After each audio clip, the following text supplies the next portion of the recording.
Bismillahir Rahmanir Rahim. In the name of God, most merciful, most beneficent. Your Excellency, Dr. William Samoei Ruto, the President of the Republic of Kenya and Commander-in-Chief of the Kenya Defense Forces. Allow me to say, like the Tanzanians say in Kiswahili, tukizingatia itifaki, all protocols observed. Assalamu alaikum wa rahmatullahi wa barakatuh. Assalamu alaikum. Yeah, that requires an answer because it is a greeting of peace and we need peace in this country. Your Excellency, it is with great honor and privilege that I stand before you today on behalf of a committee that is called the Sharia Advisory Committee of CPF Saleh to make these remarks. Today, we are marking this momentous occasion, the bell-ringing ceremony for the Lindsay Sukuki bond, the first Sharia-compliant investment product, not only in this country, but in the region. As we all know, Sukuk is a Sharia-compliant financial instrument that offers a viable alternative to conventional debt financing. This innovative investment offers a powerful platform to mobilize resources, stimulate economic growth, and create shared prosperity. The introduction of the Lindsay Sukuk into our market unlocks new avenues for investment, expands our financial toolkit, and paves the way for a more inclusive and resilient economy. Your Excellency, Islamic finance offers an innovative blend of stability and potential growth. They provide investors with medium to long-term opportunities to earn consistent returns while mitigating risks associated with excessive speculation. Unlike conventional financial tools, these instruments are rooted in the principles of shared risk and reward, ensuring that funds are directed towards tangible, productive assets. This approach stimulates sustainable economic growth through a just and equitable system of fairness, transparency, and social responsibility. The Lindsay Sukuk is more than a mere financial instrument. It is a beacon of novelty in our markets. This pioneering investment vehicle will make a substantial contribution to Kenya's economic landscape, inshallah. By directing investment towards the construction of over 3,000, I repeat again, over 3,000 affordable residential units for the Kenya Defense Forces, this Sukuk directly addresses a pressing national challenge, the housing deficit.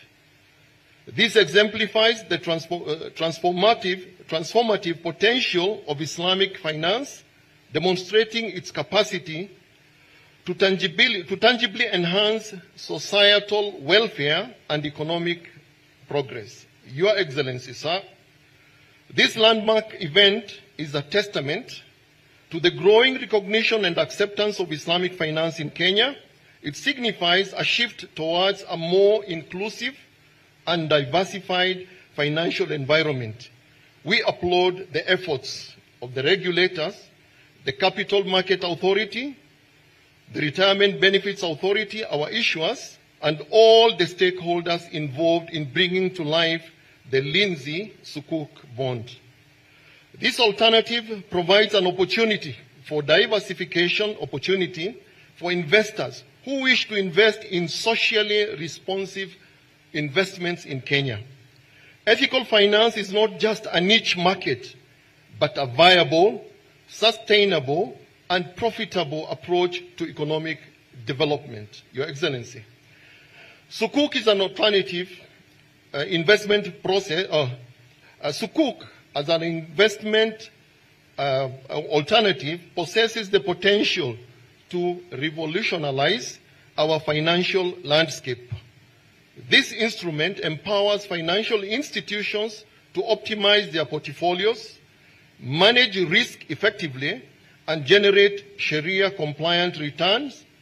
And it is a testament to the compatibility of Islamic finance with contemporary economic realities. Let us therefore commit ourselves to nurturing this burgeoning industry by fostering innovation, collaboration, and a conducive regulatory environment. We can unlock the full potential of Islamic finance to serve the best interest of our nation and its people. And to highlight other notable projects financed through this sukuk, that we are not the only people. Other countries have made it through Islamic bonds or Sharia-compliant bonds. We can make it, Your Excellency.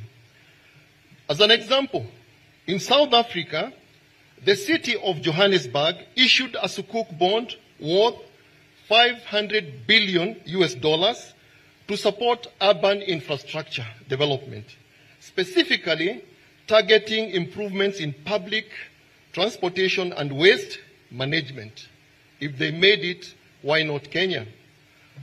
In Dubai in 2009, the Dubai Metro Sukuk bond was issued to fund the expansion of Dubai Metro network, enhancing the city's public transport infrastructure.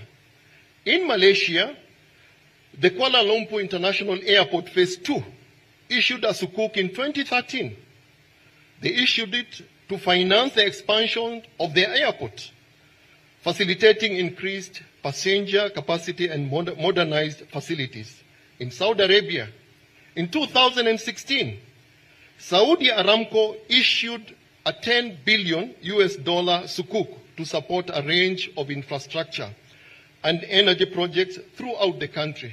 If these countries have succeeded, why can't we succeed? I believe, inshallah, we can succeed.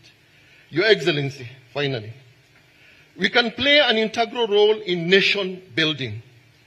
This is just the beginning, and we thank CPF and Diozone for this great step. May Allah subhanahu wa ta'ala bless this endeavor and grant it success. May He guide us all towards a future where finance is not merely a means to an end, but a tool for building a better world for generations to come. And before I conclude, Your Excellency, it has taken teamwork for us to be here. You heard that there is a team of experts from outside who advised us to ensure that we are Sharia compliant. Internally at CPF, Dr. Kili has put together a team, which I lead, of Sharia scholars. We are 3 of us. One of us is not here, is a lady. She's Dr. Manakitina Bakari. She's not feeling well. She's in Mombasa. And my other colleague is here, Dr. Sheikh Muhammad Shakul, if you could just stand up. We have the expert internally, and Dr. Kili has made the efforts of taking us to Malaysia so that we can also learn how they do it. We also have a young man, I think he's not a Gen Z, I think he's a millennial. Abdullah Hussein, if you are here, if you could stand up. I think Dr. Kili has a lot of trust in this young man. He is the one that is heading the Sharia compliant window at Saleh, CPF Saleh. Finally, ladies and gentlemen, fellow Kenyans, all this cannot be achieved if we do not have peace. Your Excellency, we want peace in this country, and I want to take this opportunity as a religious leader in this country, that there is a formula for bringing change. Your Excellency, when we have a problem, the formula is we do not solve a problem by creating a bigger problem. We should solve problems by looking at solutions that will not create bigger problems. We can make it if there is peace. May God Almighty bless us with peace in this country. Thank you.